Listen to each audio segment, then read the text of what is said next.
Et puis alors à ce moment-là, l'objet s'est avancé et on a nettement vu qu'il y avait deux gros phares. Moi, je les estime à environ à 1 mètre de diamètre. Et alors il est passé juste au-dessus de nous. Bon, je crois qu'on n'aurait pas pu mieux l'avoir. Et quand il est passé, on a nettement vu qu'il avait une forme triangulaire et à chaque extrémité, il y avait un clignotant rouge-orange. Et alors, je me suis approchée de la fenêtre et j'ai regardé cette chose passer au-dessus de chez moi. Donc c'est passé ici, au-dessus de votre maison? Vraiment au-dessus de la maison. Lentement? Oui, très lentement et alors sans bruit. Il n'y avait pas du tout de bruit et ça avait l'air assez grand. Moi, j'ai eu l'impression que ça recouvrait les deux maisons jumelées. Donc. Oui, la chose s'est donc couverte de cette façon, si vous voulez. Donc il y a eu les ailes qu'on a vu gris métallisé, légèrement bleutées, et puis des tas de petits points qui sont sortis. Et à ce moment-là, j'ai dit, Valérie, essaye un peu de suivre la trajectoire et d'identifier cette chose que l'on voit, parce que moi je me concentre sur le gros, je voudrais vraiment voir ce qui se passe avec cette ouverture. Et vous en avez parlé assez vite à vos amis ou ça vous gênait un peu d'en parler? Ça me gênait quand il a fallu du temps. Il m'a fallu une bonne semaine pour me décider. Et c'est une infirmière qui soignait ma grand-mère, donc qui a un peu insisté, qui m'a donné un numéro de téléphone de la SOBEPS. La SOBEPS, la Société belge d'études des phénomènes spatiaux, a recueilli les témoignages de centaines de Belges qui n'en sont toujours pas revenus. Le réseau d'enquête était, disons, un peu somnolent parce qu'il y avait très peu de phénomènes à récolter. Et puis brutalement, évidemment, ces événements ont éclaté le 29, là, du côté de Penn. C'était vraiment invraisemblable le nombre d'informations qui sont tombées en avalanche. Le 29 novembre 89, dans la région de Liège, plus de 200 personnes voient passer juste au-dessus d'eux des objets triangulaires, massifs, gros comme des maisons, volant à très basse altitude, lentement, sans bruit et capables d'accélération très brusque. En un an, il y aura près de 1000 observations indépendantes les unes des autres qui ont permis de reconstituer le déplacement des objets. À la SOBEPS, les rapports d'enquête s'accumulent, ainsi que les dessins de tout style, représentatifs d'un public très varié. Mais les témoins oculaires ne sont pas seuls.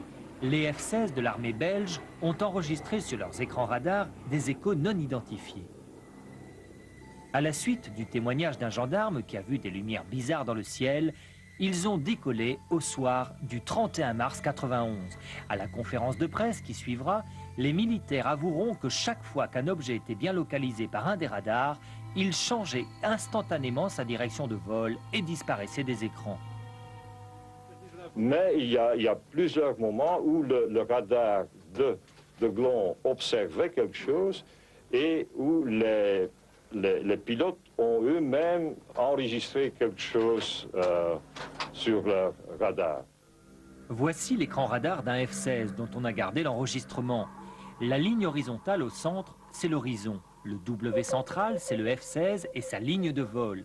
Le losange horizontal à droite au centre, c'est l'objet non identifié.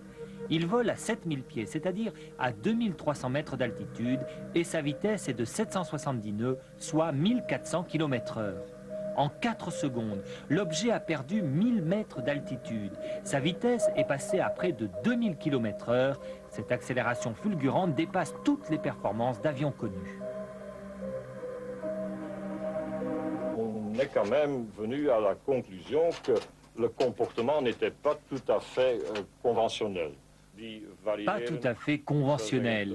C'est aussi le cas pour les photos d'OVNI, comme celle qu'a prise un témoin le lendemain de ce fameux soir. C'est un photographe professionnel qui s'est rendu sur les lieux. Coup de chance, un OVNI est justement en train de se promener, silencieusement et lentement, à 300 mètres d'altitude. Notre photographe, qui a dessiné la scène par la suite, prend une photo. Mais quand on découvrira la photo, il n'y aura qu'une minuscule lumière entourée d'un trait de crayon. Alors, s'agit-il de tricherie? Certains témoins ont-ils été abusés?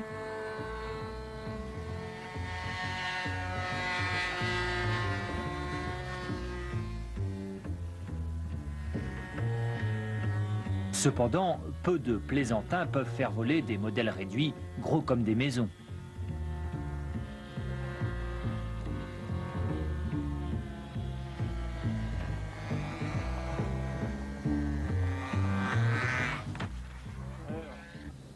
Hypothèse plus sérieuse des avions comme le B-2 ou le F-117, ces avions furtifs pour qui tromper les radars est un jeu d'enfant.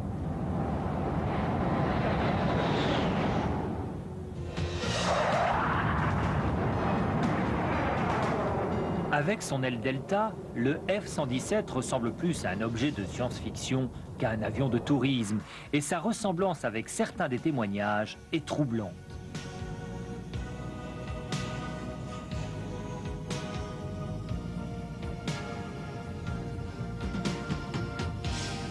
On soupçonne même les Américains de faire voler actuellement des avions espions encore plus avant-gardistes.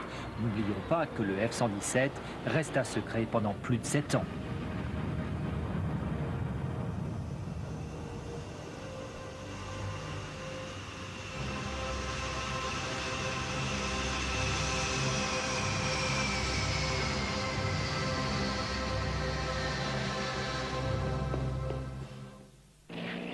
Y aurait-il donc dans le ciel des prototypes militaires à la technologie et aux performances révolutionnaires?